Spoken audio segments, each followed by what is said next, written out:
everybody. Welcome to this talk. My name is Eddie. I am a software developer at CodeMiner 42. I'm currently working for a GoDaddy company. I am a father to a beautiful daughter and a husband to a lovely wife. And I'm also a content creator. Um, you can check out my links here, my YouTube channel and my personal blog. But there's more you can check. So take a look at my beacons that you can find going directly to the link or by scanning this QR code. Today, we're going to talk about software architecture.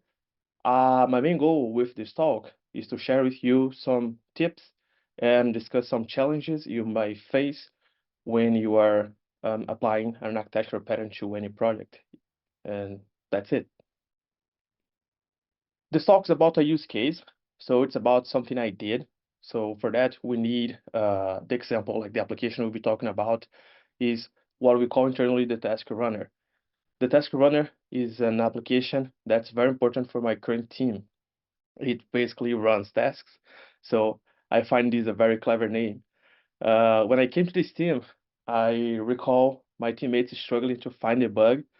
Uh, it was a simple bug, but they were struggling adding logs to different projects in order to understand the flow of the application, you know.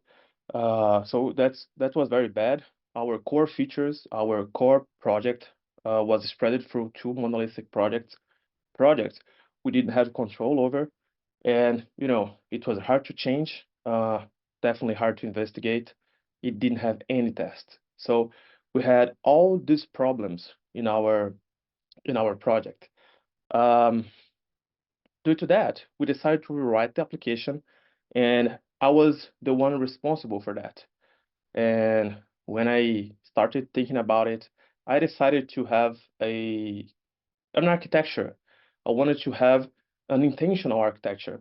And by intention, I mean I wanted to define the boundaries, I wanted to define the organization in order to achieve that cheap changing cost that my team was suffering with uh, in the legacy code we were working.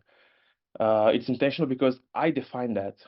Actually, every application has a kind of an architecture, but when it's not intentional, you easily lose the control. So that's the idea of an intentional. It's not, it's to have the control over the architecture, over the definition of the boundaries. Um, Before we get started through the process itself, we need just to discuss this use case we have. So we basically have here we have two tasks. A task for fetch shipping releases. Our project deals with product delivering. So we have this concept of shipping releases. So we have two tasks here. One for fetching a list of shipping releases, talking to an external service, and it dispatches some other task for processing the shipping release itself. Uh, we'll see how it works later on, but that's enough for us to get started. When it's time to get started with an architecture, the question that might arise is that how you can do that? Because I had decided to do that, so I mean, know that I will do that is different to know how I would do that. I can see two paths for applying an architecture to a project, and the first, you master it. If you master the principles, you know all the things you need to know. It's very easy. You understand the components, you know where to put them, and that's it. But I mean, this talk exists because I didn't know that. I didn't know exactly how to do because this project is a little bit unconventional, and we will see how unconventional it is. So the second way I can see is applying some um, analogies, making some analogies that are basically comparing with other stuff. So you get something, you compare to, and you clarify what you're aiming to create. So that's my purpose, my purpose for today, like having some analogies and getting our unconventional product done. Naturally, if I want to apply an architectural pattern, if I want to make some analogy, I have to know something. So I started looking for some examples, and I mean, I found nice implementations of software architecture. If you look at GitHub Explorer, for example, that's a nice tool for that. You'll find a lot of implementation, nice implementations. However, those implementations were not close to what I was aiming to create. So that was my my issue actually. But I mean, it does mean that it is useless somehow. We can still use that. So that's what I did. I basically looked at the examples I had, and then I tried to apply to my case. First, I got the fundamental ideas of an architecture for these examples and the content I found on the internet. Um, when applying architecture, we were looking for something like this. We were looking for this isolation. This you want to isolate your application. You want to isolate what matters from the details. And you have two kind of details actually. You have details that drive the core of your application and details that are driven by the core. The core itself is about your business rules. So like in my case, business rules are related to ship release, for example. So, and the are details are tools uh, that interact with the core of the software applications, the software project. So details that drive are those components that allow the outside world to get in touch with your core. So for example, HTTP libraries, HTTP frameworks. If you were working with JavaScript, for example, it would be Express.js. Um, that's a detail. Your business rules are not about Express.js. They're about your stuff, like what you do, your business do. Um, and details that are driven by the core are the components that allow the core, your software project, to produce a real an outcome in the real world.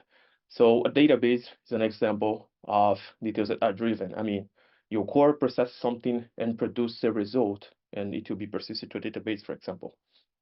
So that's the basic definition. And in a REST API boilerplate, it would look like something like this, you know, HTTP routes, getting requests to the core, and the core would process something and produce a result to a database.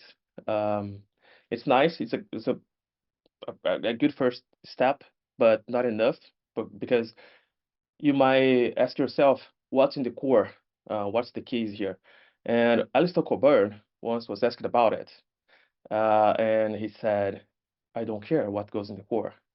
And that makes sense. I mean, we isolated what matters, so we are fine. Um, but for my purpose, I thought I needed to have a clear definition because I needed to convince my team.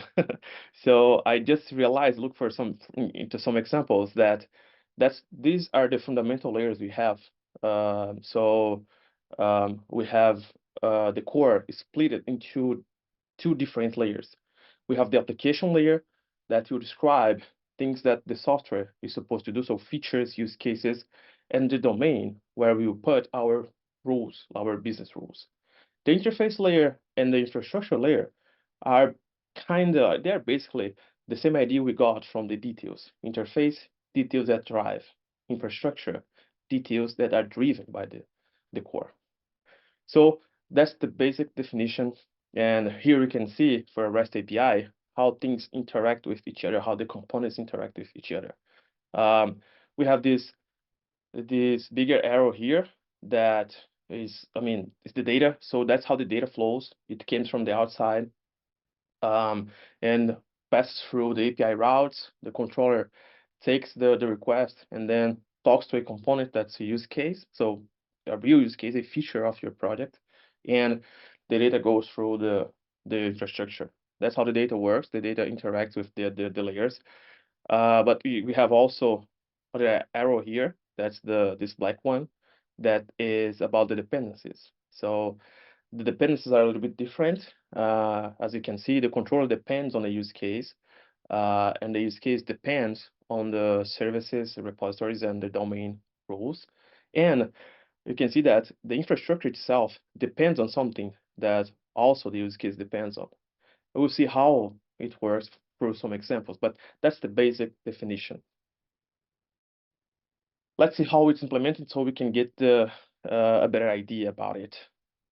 So starting from the interface layer, we'll be talking, like I'll be showing some examples in TypeScript, but I mean, it's not that different in other languages. So let's do this. Basically, in the interface layer in the REST API, you have a controller that's about getting a route and gets a handler to that route. And I mean, how you can do that, it varies, but that's the basic thing you do in the interface layer. That handler will basically take the request that came to that route, and you do some validation, some error handling maybe. For this talk, we won't, discuss that because it's not the purpose of this talk. And after that, after doing that stuff, it will call a use case. So that's why the the layer depends on the use case as we saw in that diagram. So continuing, we have the application layer. That's this that has the description of the use cases, and they are great because they are basically features of your software project. As you can see here, we have the process ship and release. That's a feature, and in this case it's a class. So when mounting that, we need to pass some dependencies. So it depends on, for example, on the order repository. That's a pattern for handling storage. Very used in the world. um, and in the execute method is where things happen. So here it takes, for example, in these yellow rectangles, it takes the domain objects in, and um, it creates the object. So here we're creating the domain object for ship and release, and also creating the domain object for owner create. During the execution, it also checks some stuff, but very simple too. And finally, it stores that order. So it's very simple to see, hopefully, that this use case basically creates an order. It takes a ship and release and creates an order. So that's a great definition. Um, Moving on, we'll see that dependency of the use case, like the use case depends on order repository. That's basically a contract. So that's something we have also in the application layer, the contracts. And here, it has this definition, and the use case only knows when something will happen. It knows nothing about how it will happen. Since it's an interface, uh, whichever implementation I provide, it will, since it follows the same interface, it will be the same. So it will work fine for the use case. And here, in the domain layer, we have our business rules. So that's a ship release, for example. When creating a ship release, for example, it will have this validation. And that is the validation of the business. So for my business, having a shipping release uh, means that you'll have a shipping release with items. It has to have at least one item to be a valid shipping release. And that's amazing. We isolate that to a specific layer and make it simple. Very nice. Also, we have the order here in domain layer, but I mean, no validations for the purpose of this talk, but keep that in mind. Finally, we have the infrastructure layer. That's basically um, an implementation of that interface we saw. So that's why the infrastructure and the application in this case depends on that. And that's where we get things for real, because even though the use case depends on an interface, it will need to get that for real somewhere. And I mean, the implementations will lie in the infrastructure layer. Here's an in-memory. So if I pass this implementation to the use case, what will happen is that it will just save to a hash map. That's it. Great. We just walked through the components of a REST API boilerplate, but that's the conventional. Our application is a little bit different.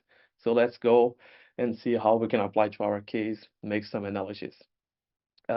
Basically, this application, as I mentioned, it has to have some asynchronicity. So we deal with product delivering. So there are some stuff we can't do at the moment, like when the order is placed. So we need to have this behavior, and we deal basically with queues, workers, and jobs. Um, and think of a queue like this, like a bucket where you can put things in, and you can have multiple of these buckets. And if you want to have something specific to one specific bucket, you have to address to that. So very simple. Like here we have Q1, Q2, Q3. So and then you can put these things in these buckets that are jobs. and there will be one or more workers listening to that queue, to that bucket, getting the jobs and processing them.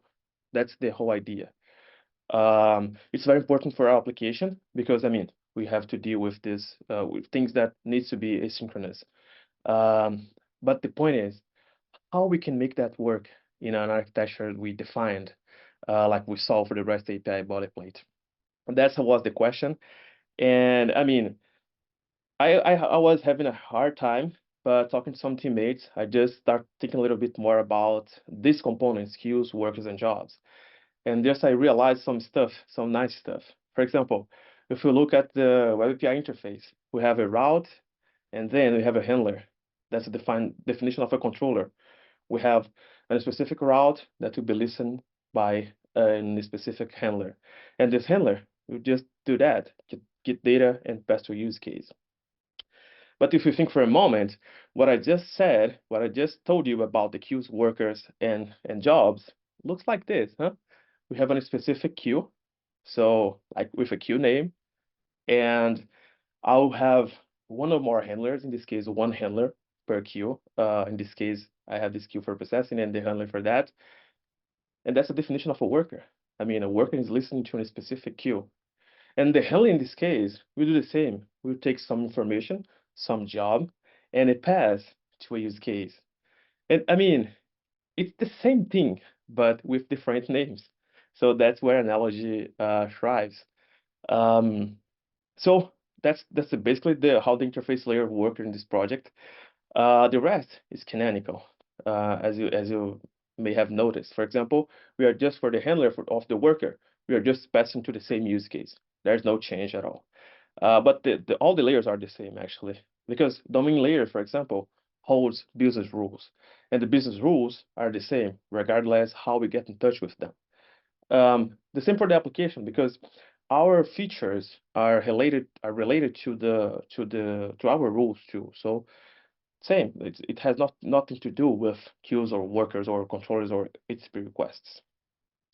Services and repositories are also the same. It remains the same because we want to have that dependency inversion principle from Solid. And that's cool to have that because we have something flexible and easy to test. Finally, the infrastructure layer is a consequence of the application, the contract. So if you have contracts, we need to have the implementation. So it's the same.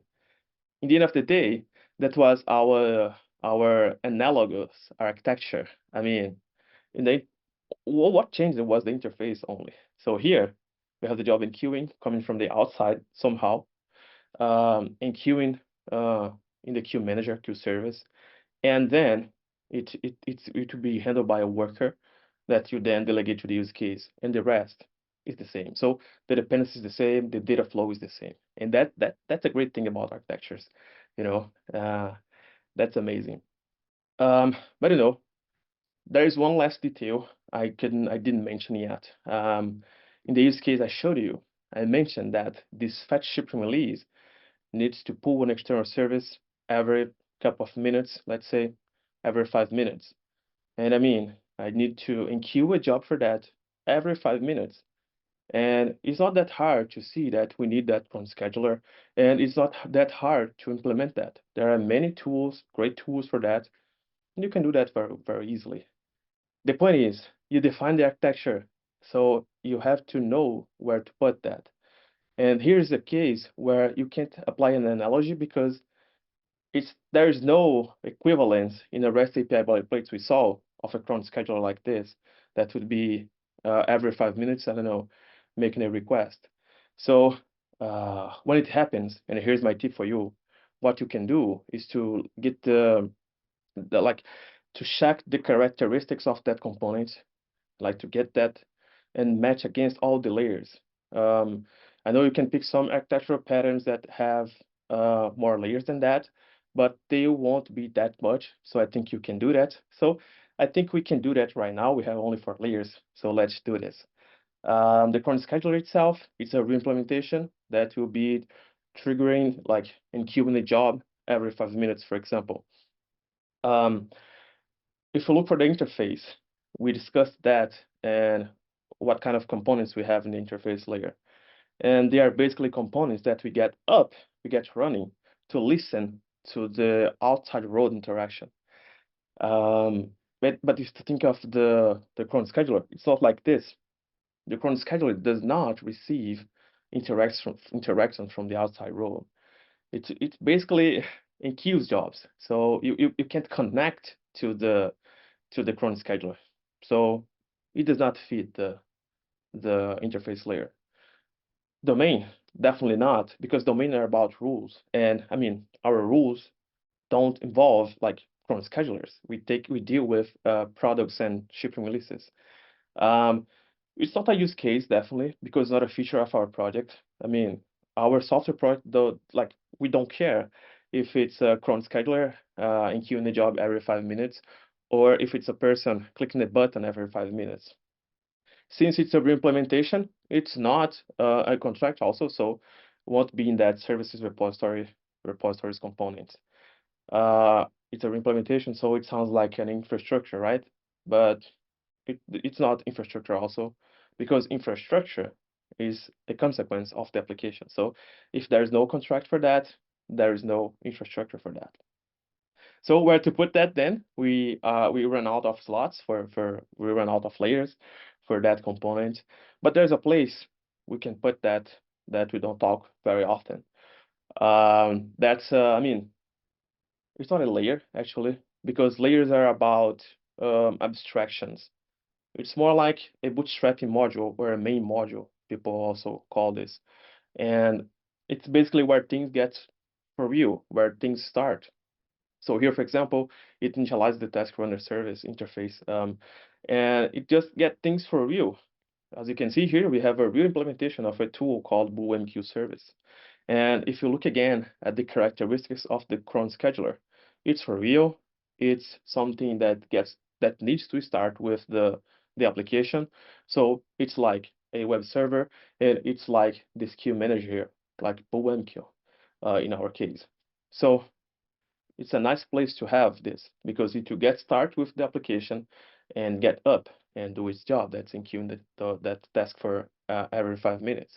And now we're done. We covered all the components we have in an architecture, even the dirt. Yes, that's the bootstrapping layer. It's great to see that when you define an architecture, the design keeps evolving. I mean, I'm very happy that the team could take this product. They are excited to work on it. And that's very different from the project that we had before. People were afraid to touch. We had legacy code, no tests. Now we have tests. We change tools very easily. And we even add a new interface to the product. Today we have, besides the queues and workers and all that stuff and the cron scheduler, we have an interface where people can see a dashboard about the tasks. So we didn't change anything in our core for that. We just added a new interface. And that's amazing about architectures. And I hope you got all, I mean, you can understand all the benefits that applying a software architecture can bring to your project, to your organization, and to you. I mean, it's something really great and joyful to learn. And I hope you can work on something like that very soon, as I did, because it's amazing. So that's all what I have for today, and thank you.